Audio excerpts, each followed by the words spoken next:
Family, good morning, नमस्ते, सत श्री अकाल। कैसे हैं आप? आशा करते हैं आप सब बढ़िया होंगे, स्वस्थ होंगे, अच्छे से रह रहे होंगे। So welcome to my new vlog, इजरा जिदी व्लॉग। और आज मॉर्निंग हो गई भाई, 13 तारीख की मॉर्निंग है ये, 13 जून, और दिन है मंगलवार। और ये मैं आ गई हूँ मॉर्निंग में सुबह पे किचन में, क्योंकि इस समय मतलब कि मैं अभी बना रही हूँ नाश्ता बनाने के लिए आई हूँ। और उससे पहले भी मैं अभी जो टाइम हो रहा है ना 10:30 पौने 11 के करीब का हो रहा है। और उससे पहले मैं उठ चुकी थी, क्योंकि आपने मेरे पिछले व्लॉग में देखा होगा कि मैं तैयारी कर रही थी कि मेरे जो सास ससुर हैं वो जाने वाले हैं मेरी ननद रोशनी के घर, तो वो वहाँ जाने के लिए तैयार हो गए थे मॉर्निंग में। तो वो उनको मॉर्निंग में मैं उठी, पापा को चाय नाश्ता कराने के बाद उनको विदा किया। और फिर जो भी दैनिक कार्य है मेरे वो मैंने किए थे। लेकिन उसके बाद क्या था ना कि मंगलवार का दिन था और बहुत जल्दी ही हो गया था। 9 बजे तक सारे काम मेरे हो गए थे, पापा लोग 8:45 बजे तक गए हैं। और फिर जो मुझे करना था 9 बजे तक मैंने कंप्लीट, 9 साढ़े 9 बजे तक कंप्लीट कर लिया। और फिर मैं उसके बाद थोड़ी देर के लिए सो गई थी। और उसके बाद जब सो के मतलब 10:30 बजे तक अजीत ने उन्होंने उठाया तो कहा कि चलो मेरे लिए नाश्ता बना दो, मुझे कुछ कहीं जाना है। ये मेरे लिए शॉकिंग था, बिल्कुल भी शॉकिंग था, क्योंकि मैंने ये उम्मीद ही नहीं की थी कि आज अजीत कहीं जाने वाले हैं। लेकिन उन्होंने कुछ ऐसे काम बताए जिनको सुनने के बाद मैं बोल भी नहीं पाई कि हाँ कहाँ जा रहे हो, क्यों जा रहे हो, ये भी नहीं बोल पाए, क्योंकि जहाँ वो जा रहे थे वो ज़रूरी था। तो इसलिए मैंने आलू मॉर्निंग में ही उबाल लिया था बर्थडे के उसमें, कि अजीत वो बनाते हैं कि आज 13 जून है और अजीत का बर्थडे है, तो आज वो बनाते हैं जो अजीत को पसंद है। तो मैंने इसलिए बनाया आलू का पराठा। अच्छा, मैंने सोचा था कि थोड़ा अगर वो रहते तो मैं थोड़ा और कुछ पकौड़ियाँ बनाती और कुछ भी बनाती, लेकिन वो उनको जाना था इसलिए मैंने नहीं बनाया। तो मैंने नॉर्मल रखा कि हाँ चलो मैं केवल आलू का पराठा बनाऊंगी। तो आलू मैंने मॉर्निंग में उबाल लिया था, अब मैं बना रही हूँ आलू में। फिर बस मॉर्निंग में उठ के आटा सानना था और उसका मटेरियल तैयार करना था। अच्छा, गर्मी इतनी हो रही है ना कि कुछ भी साथ ही नहीं दे रहा, ना फ्रिज साथ दे रहा है ना कुछ साथ दे रहा है, तो इसलिए मैंने रेस्ट नहीं लिया था। तो इधर मैंने बस सारी चीज़ें मेरी हो गई है। अब मैं बना रही हूँ आलू का पराठा। और ये देखिए जो मेरे कंधों में गमछा है ना, ये इसको देख के मैंने एक छोटा सी टावल रख लिया है अपने कंधों पे, क्योंकि इतनी ज़्यादा गर्मी हो रही है कि अब तो बिल्कुल बर्दाश्त ही नहीं हो रहा। थोड़ा सा मन में पछतावा भी हो रहा है कि लगता है मैं कुछ जल्दी मैके से चली आई हूँ। अगर मैके में होती थी इतनी गर्मी को मुझे झेलना नहीं पड़ता। वहाँ पे बढ़िया एसी लगी हुआ है, वहाँ पे खूब एसी का मज़ा लेते हम। लेकिन है ना, अपने कर्तव्यों से पीछे नहीं हटना चाहिए। बस उन कर्तव्यों के कारण ही मैं आ गई हूँ मैके ससुराल। और मैंने कहा नहीं चले, नहीं तो मम्मी को हो जाएगी बहुत सारी प्रॉब्लम। तो इधर मैं अजीत के लिए पराठा बना के अजीत रूम में आ गए, उनको मैं नाश्ता करा दूँगी। और फिर उसके बाद क्या करते हैं वो भी देखिए आप। ये देखिए फैमिली, मैं अभी इस तरीके से पाव लेके आई हूँ। अच्छा, क्यों लेके आए? क्योंकि जो ये मतलब अभी हम जब लखनऊ गए थे ना, तो मेट्रो के पास वेट करना पड़ा था बुआ सासू माँ का। तो वहाँ पे ये बंद जो था, मैंने देखा था चाय वाले को, बड़ा एंटिक तरीके से उसने किया था और बना के दिया था। वो मुझे इतना ज़्यादा पसंद आ गया ना। अच्छा, मैं ऐसी चीज़ों को ज़रूर से सीख लेती हूँ, घर पर आने के बाद ज़रूर ट्राई करती हूँ। कि उसका इतना एंटिक तरीका था ना, वो तावे पे नहीं सेक रहा था, वो इस तरीके से बटर बन लगा के वो ऐसे गैस पे सेक रहा था। तो मैंने कहा, मैं जब अभी बेकरी के सामान लेने गई थी ना बीच में, तो मैं ये ब्रेड मुझे मिली तो ये मैं लेके आई हूँ और कि मैं ऐसे करके अपने बच्चे को खिलाऊंगी। तो ये देखिए इसी तरीके से वो सेक रहा था। फ़िलहाल उसकी तरह टेस्ट नहीं आ पाया, लेकिन हाँ मेरी जो इच्छा थी ना करने की वो मैंने पूरा कर लिया। अजीत को अच्छा लगा। और मैं जब खाई ना तो बहुत ठंडा हो चुका था, तो वो मज़ा नहीं आया। लेकिन अजीत को बहुत अच्छा लगा, वंश और रिद्धि को बहुत अच्छा लगा। उन लोगों को तो वैसे भी बटर बन जो होता है ना वो बहुत अच्छा लगता है। ये मुझसे थोड़ा सा जल गया था, एक्चुअली पहली बार था ना, तो थोड़ा सा आइडिया कम था। और वो इस तरीके से देखिए वो कट भी करके दे रहा था। तो ये बहुत टेस्टी है, आप लोग भी ट्राई कर सकते हो। गुड मॉर्निंग, नमस्ते, सत श्री अकाल, कैसे हैं आप? तो फैमिली, अभी आपने देखा कि मैंने सुबह से उठ के अपना काम वाम तो कर लिया है और मम्मी और पापा लखनऊ जा चुके हैं, तभी हम उठ गए थे और उठने के बाद अपने जितने काम थे वो सब कर लिया हमने। और आज है अजीत का बर्थडे, तो सबसे पहले मतलब बहुत दिल से प्यार से सब तरीके से happy birthday to my husband. और आप लोग भी जो मेरे व्लॉग को देख रहे हैं वो प्लीज़ मेरे हस्बैंड और अजीत को हैप्पी बर्थडे ज़रूर से विश कीजिएगा। और बताए सोचा था ना कि आज दिन भर वो रहेंगे, मुझे बिल्कुल भी पता नहीं था कि उनको कुछ काम से भी जाना था। तो बैंक का काम जो होता है वो तो हर हफ्ते होता ही है कुछ ना कुछ। और आज उनको जीजा जी के साथ भी किसी काम से जाना था बैंक के ही, क्योंकि जीजा जी का घर बन रहा है तो उसमें कुछ बैंक के काम होते हैं। मुझे ऐसे कंफर्म नहीं पता है कि क्या है क्या नहीं, लेकिन कुछ काम है जिसकी वजह से वो उनको जाना पड़ा। तो जब मॉर्निंग में उठे ना तो वो कहते हैं कि अच्छा मेरे लिए कुछ बना दो, फिर हम खा के जाते हैं। तो हमने कहा अरे कहाँ जाते हैं, हम तो सोचे कि आज दिन भर मम्मी पापा नहीं है तो ये तो है ही है घर पे। इस वजह से केवल वंश और रिद्धि जो है ना वो अपनी बुआ के घर नहीं गए कि पापा का बर्थडे है।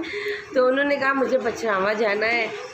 तो मैंने कहा कि अरे तुमको अगर ऐसे जाना होता तो पहले बता देते, लेकिन उन्होंने नहीं बताया। तो होता है ना कि आप जो चीज़ सोचो वो चीज़ बिल्कुल भी नहीं होती है। एकदम सच्ची बात है कि अगर आप कुछ सोच रहे हो ना तो वो बिल्कुल भी नहीं होगा, उसके विपरीत ही होता है। मेरे साथ तो हो ही रहा है ऐसा। मैंने सोचा था कि बच्चे हैं, पापा का बर्थडे रहेगा तो बच्चे अगर चले गए तो पापा का मन नहीं लगेगा, और ये लोग नहीं, मतलब इन लोगों का भी मन नहीं लगेगा उधर कि पापा का बर्थडे है। तो सोचा था कि दिन भर हम लोग साथ में रहेंगे और फिर शाम को जब मम्मी पापा लोग आ जाएंगे तो कहीं घूमने जाएंगे, क्योंकि मम्मी पापा लोग जल्दी आ जाते हैं, 7, साढ़े 7, 8 बजे तक तो आ ही जाते हैं, और उससे पहले तो मैं जाती नहीं कहीं। लेकिन ऐसा नहीं हुआ। और सेकंड ये हो गया कि वंश की हो गई है तबीयत ख़राब, वो उधर लेटा हुआ है। सुबह इसको बहुत सर में दर्द हो रहा था, बहुत फीवर था। तो इस वजह से वंश जब हमने मतलब हम उठे थे तो उसने कहा कि मम्मी मेरे सर में बहुत दर्द है। तो मैंने छू के देखा तो उसका सर बहुत गर्म था। तो फिर मैंने उसको फ़िलहाल जो दवाइयाँ थी मेरे पास, पैरासीटामोल फीवर की थी, मैं हमेशा रखती हूँ, तो वो मैंने दे दिया। और फ़िलहाल अभी थोड़ा सही है, उसको 2 वोमिटिंग भी हुई है, लेकिन ठीक है। फ़िलहाल अभी देखते हैं कि अजीत कब आते हैं, कैसे और आगे क्या करते हैं, कुछ अभी कंफर्म नहीं कि क्या करेंगे क्या नहीं करेंगे। तो उधर रिद्धि आज पड़ गई अकेली, क्योंकि उसकी दादी चली गई है ना। दादी, रिद्धि दादी गई है ना, दादी की याद आ रही है। क्योंकि देखिए आज रिद्धि कुछ खाई नहीं है, क्योंकि मम्मी जो है ना वो रोज़ रिद्धि को मम्मी ही खिलाती, मैं नहीं खिलाती हूँ। तो आज मम्मी नहीं, तो एकदम मतलब मैंने उसको दे दिया कि तुम खाओ तो मैं और काम कर लूँ, उसने बिल्कुल खाया ही नहीं। तो मम्मी को उसको मम्मी की अपनी दादी की याद आ रही है। अभी फ़िलहाल थोड़ा सा खाया, अभी मैं खाने के लिए देखिए मेरा नाश्ता रखा हुआ है, मैं अभी खाऊँगी आलू का पराठा और ब्रेड बंद और ब्रेड बटर तो वो सब खाएंगे, अभी रखा हुआ है यहीं पे, और साथ में रिद्धि को भी खिलाएंगे। तो चलते फैमिली, देखते कि आगे और क्या होगा क्या नहीं होगा, वो सब समय पे मैंने छोड़ दिया है।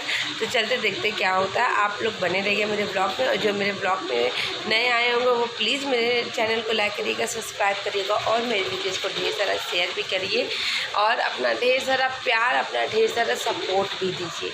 तो बने रहिएगा मेरे ब्लॉग। सो फैमिली, दिन भर के इंतज़ार के बाद मैं आ गई हूँ, ये देखिए एग्जीबिशन पे। यहाँ पे रायबरेली में हमारे एग्जीबिशन लगा हुआ है, जो कि इतना ज़्यादा, मतलब कि इतनी ज़्यादा यहाँ भीड़ होती है कि मैं आपसे क्या बताऊँ। और यहाँ पे वही घूमने आए कि चलो बर्थडे में दिन भर तो हम लोग अकेले रह गए और कुछ नहीं कर पाए, और थोड़ा सा मतलब वंश की तबीयत भी गड़बड़ हो गई। तो मतलब जो सोचा था वो हो नहीं पाया। जब बच्चों की तबीयत ठीक नहीं रहती ना, तो स्पेशली माँ की कहीं भी इच्छा नहीं होती कि कहीं वो जाए या घूमे फिरे। लेकिन था ना कि हस्बैंड का बर्थडे था, ऐसे कैसे जाने देते। इसलिए मैंने सोचा कि चलो चलते हैं। और हालत देखो, मैंने बस ऐसे कुछ भी वेयर कर लिया क्योंकि बहुत लेट में मम्मी पापा आए। और इस बच्चे को देखिए, ये वंश बता रहा था कि इस झूले का आनंद ही अपना अलग है और यहाँ पे आके लोग ना मगन हो जाते हैं। और हम लोगों को जो झूलना था ना वो इतना डेंजरस था, लेकिन वंश ने जिद किया था कि नहीं मम्मी वही झूलेंगे। तो पहले हम लोग रिद्धि को आए थे ये जो वो जिसमें जंप किया जाता है ना वो झूलाने। हम लोग आ गए झूला झूले। देखो हम लोग ये ऐसे पूरा घूम जाता है, लेकिन हम लोग फ़ोन ऑन नहीं रख सकते क्योंकि ये बहुत खतरनाक है। पहली बार बैठे पता नहीं लाल लाल मेरा मुँह दिख रहा है, अटैक पड़ जाए पता नहीं क्या पड़ जाएगा। तो अभी बंद करते फिर मिलते हैं। तो फैमिली ये देखिए कुछ इस तरीके से ये पूरा घूम जाता है। ये तो जो ये मैं इसमें नहीं बैठी, ये तो दिखा रहा है ऐसे ऐसे करके, आप लोगों ने तो देखा होगा। और फिर रिद्धि का मन कर गया निशानेबाजी करने का, तो रिद्धि वंश और उनके मौसा जी जो है वो निशानेबाजी किए। और फिर कहाँ चलते हैं वो भी दिखाते हैं आपको। तो देखिए ये सब करने के बाद हम लोग आ गए रायबरेली में। एक ये नया रेस्टोरेंट खुला हुआ है, अब भी खुला है, मुश्किल से 1-1.5 महीना हो रहा होगा, 2 महीना। तो यहाँ पे अजीत नेक्स्ट नाइट आए थे तो उनको ये वहाँ की कुछ चीज़ें अच्छी लगी। तो एक्चुअली जहाँ नया खुलता है ना वहाँ अजीत हम लोगों को ज़रूर घुमाते हैं। तो उन्होंने कहा चलो चलते हैं, तो वो यहाँ पे आए। तब कि हम लोगों का एक्सपीरियंस जो था ना वो बिल्कुल भी अच्छा नहीं था। और क्या हुआ था वो अभी आपको आगे मैं ब्लॉग में बताऊंगी। लेकिन हाँ खूबसूरत था, अच्छा था और मतलब एक एंटिक तरीके का खुला था, अलग था। मतलब एक ऐसे पार्ट था। और हमारे रायबरेली के जितने छोटे छोटे रेस्टोरेंट थे मतलब वो सबकी इसमें मतलब कि था कुछ ऐसा ही। मतलब मैं स्पष्ट बता नहीं पा रही हूँ, लेकिन था, अच्छा था। थोड़ा सा सेल्फ सर्विस वाला था इसलिए थोड़ा सा इरिटेटिंग था, लेकिन ठीक था। तो यहाँ पे रिद्धि और जिद कर रही थी कि मुझे जूस पिला दो। और हम लोग कह रहे थे काम डाउन बेटा, अभी डिसाइड कर लेते हैं। तो वंश की थोड़ी तबीयत ठीक नहीं थी तो उसको मैं हंसाने की हर टाइम कोशिश कर रही थी। और ये देखें मेरे प्यारे प्यारे जीजा जी। फैमिली रात में जब आए ना तो बस अजीत की केक कटिंग कर ली है क्योंकि पूरे दिन में अजीत थे नहीं। और फिर उसके बाद जब आए तो इतनी लेट में आए, फिर हम लोगों को जाना हो गया तो इस वजह से केक कटिंग रुक गई थी। तो बस केक कटिंग हम लोग ने ऐसे ही कर ली क्योंकि ये अभी आपको आगे हम बताते हैं। 14 जून हो गया, 13 जून कल हम लोगों का बीत गया और कल अजीत का बर्थडे भी बीत गया। और बहुत दिनों से सोच रहे थे कि बर्थडे अच्छे से बीतेगा, बट बहुत मुझे ऐसा लगा कि हाँ मंगल है, बहुत अच्छे से बीतेगा और हम लोग साथ में रहेंगे, टाइम बहुत स्पेंड करेंगे, बहुत मस्ती करेंगे। लेकिन ऐसा कुछ भी नहीं हुआ। मतलब होता है ना कभी कभी आप जैसा सोचो वैसा नहीं होता है, सेम वही चीज़ मेरे साथ हो गई। मतलब मैंने अपने से पूरी कोशिश की कि अच्छे से करेंगे और अजीत ने भी कोऑपरेट किया। ऐसा नहीं कि उनके वजह से कुछ ख़राब हुआ, लेकिन एक समय ही हो जाता है ऐसा कि चीज़ें आपके मुताबिक नहीं होती, आपके विपरीत होती है और होती ही चली जाती है। कि जैसे कि मैंने सोचा था कि 14 तारीख को हम लोग दिन भर साथ में रहेंगे, एंजॉय करेंगे। तो क्या हुआ ना, मॉर्निंग हुई तो सबसे पहले तो क्या हुआ, अजीत ने कहा कि आज मुझे बैंक जाना है। तो ऐसा होता है ना कि रूटीन में बैंक जाना होता है, बिजनेस है हम लोगों का, तो उस वजह से तो उन्होंने कहा नहीं मेरे जीजा जी हैं उनके साथ जाना है और उनको रायबरेली से बछरावा जाना था। तो मुझे लगा चलो ठीक है आ जाएंगे, ज़रूरी काम था जीजा जी का भी। तो हमने सोचा कि चलो आ जाएंगे तो अच्छे से बर्थडे मनाएंगे, तब तक क्या ही करना है, दिन में उनको नाश्ता वास्ता करा के भेज दिया। फिर मैंने सोचा दिन भर मैं अपना काम करूँगी और चीज़ें अरेंज कर लूँगी और शाम तक मैं तैयार हो जाऊंगी तो फिर चलेंगे। तो आप लोगों को पता ही था पापा मम्मी भी गए हुए थे लखनऊ, पापा मम्मी गए तो पापा मम्मी को भी लौटने में हम सोचे थे कि 6 से 7 बजे तक के करीब पापा मम्मी आ जाएंगे, लेकिन पापा मम्मी नहीं आए उस समय तक। पापा मम्मी रात के 9:30 बजे आए। तो पहला तो अजीत से ही मूड ख़राब हो गया। अजीत जब बछरावा गए तो रात में 8 बजे आए। उनको मैं फ़ोन कर रही थी लेकिन वो उनका आना हो ही नहीं पा रहा था।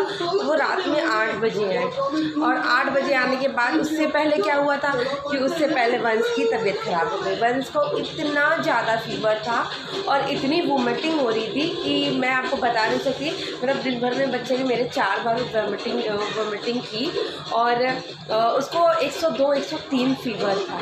अच्छा, मेरे पास मेडिसिन वगैरह रखी थी, मैंने दे दिया उसको, तो लेकिन फिर भी उसका मतलब कि वैसा सही नहीं हो पा रहा था जैसा मैं चाह रही थी। तो उसका कुछ ना कुछ मतलब क्या मम्मी जी घबरा रहा है, मचला रहा है। तो पहला तो वंश से ही शुरू हो गया था कि बर्थडे मतलब कि गोड़ना शुरू हो गया था, तो वो नहीं हो पाया। फिर रात में अजीत 8 बजे आए, फिर उसमें थोड़ा सा गुस्सा लगी, लेकिन चलो फिर हुआ कि अच्छा मम्मी लोग आ जाती है। फिर मैंने कहा कि अच्छा तुम लोग घूम आओ, मैं नहीं जाती हूँ, तो भी नहीं हुआ। नहीं कहे नहीं, वो कहे कि नहीं तुम्हें चलना है। तो मम्मी लोग 9:30 पौने 10 बजे आई। फिर हम लोग तैयार बैठे थे जल्दी जल्दी, मतलब हम लोग केक नहीं काट पाए टाइमली। मतलब मैंने एक केक रखा था उनके लिए, लेकिन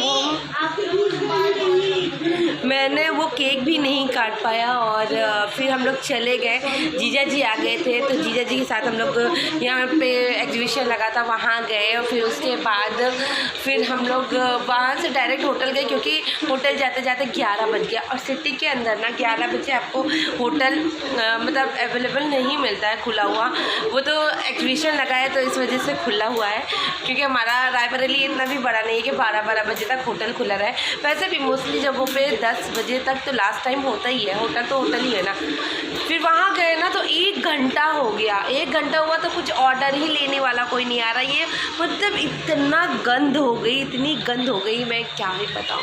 फिर रात को बस मेरे कहने से केवल अजीत ने केक काट लिया था। अजीत का मूड इतना बुरा हो गया था कि जब मैं मतलब वो केक कटिंग कर रहे थे तो मैं उनको दिखा भी नहीं पा रही थी, क्योंकि वो इतना ज़्यादा गुस्से में हो गए थे। क्योंकि उनका भी जो भी सोचा था ना तो हुआ नहीं। तो यही होता है ना कि आप जो भी सोचो वो नहीं होता है और उसके अलग ही होता है। बस मेरे साथ भी कल यही हुआ कि मैंने जो सोचा वो नहीं हुआ। तो अब मैंने सोचा कुछ भी प्लान नहीं करेंगे, जो होना होगा हो जाएगा। और इधर देखिए भाई बहन का प्यार चल रहा है। तो वंश जो है रिद्धि की हेयर स्टाइल बना रहे, इतनी देर से रिद्धि बनवा रही, बाल सीधा कर रहे। तो इसी तरीके से फैमिली कल का व्लॉग में जो है ना कंप्लीट नहीं कर पाई थी। और जब तक किसी भी व्लॉग को कंप्लीट ना करो तो अपलोड करने का कोई मतलब नहीं होता है। और दिन भर आज वंश की तबीयत ख़राब थी, वंश को आज भी फीवर बहुत ज़्यादा था, और जो दवाइयाँ ले रहे थे उससे कुछ फ़ायदा नहीं हो रहा था, उसको फीवर था ही। और फिर अभी शाम को दवाई लेके आए हैं तो वो थोड़ा सा बेटर फील कर रहा है। क्यों वंश, बेटर है तू? कुछ बेटर लग रहा है? हाँ, अब थोड़ा उसको सही लग रहा है, कल तो बीती गया। तो चलिए कोई नहीं, जो लिखा होता है ना बस वही होता है। मैं तो वही सोच रही हूँ अब लाइफ में ना निगेटिव बहुत सोचे हैं, बहुत ज़्यादा सोचे हैं निगेटिव। मेरी शादी को 11 साल हो गए। अब 11 सालों में मैंने 8 साल निगेटिव सोच के बिताया है। अब मैंने सोचा कि नहीं, मैं अब केवल पॉजिटिव सोचूंगी। आप लोग भी केवल अच्छा सोचो, अच्छा होगा। बुरा सोचोगे तो बुरा ही होगा, बुरा क्या, बुरे से बुरा होगा, बुरे से बदतर होगा, बहुत गंदा होगा। लेकिन जब आप अच्छा सोचोगे ना तो आपके साथ सब अच्छा होगा। तो इसलिए मैंने बस अच्छा सोचा, चलो उसमें भी भगवान की मर्ज़ी थी, जो होना था हो गया। तो आज का ब्लॉग मैं बस इसीलिए आज का ब्लॉग मैंने कल अपलोड नहीं किया था, इसलिए आज मैं अपलोड कर रही हूँ अपने आज के ब्लॉग को। तो जो भी मैंने किया वो आपके साथ शेयर किया है। तो आपको कैसा लगा ये कमेंट करके ज़रूर बताइएगा। और अगर अच्छा लगा हो तो प्लीज़ मेरे चैनल को लाइक करिएगा, सब्सक्राइब करिएगा, और मेरी वीडियोज़ को ढेर सारा प्लीज़ शेयर भी किया करिए। तो फैमिली कल मिलेंगे एक नए ब्लॉग के साथ। आज के लिए इतनी, tata bye bye, good night.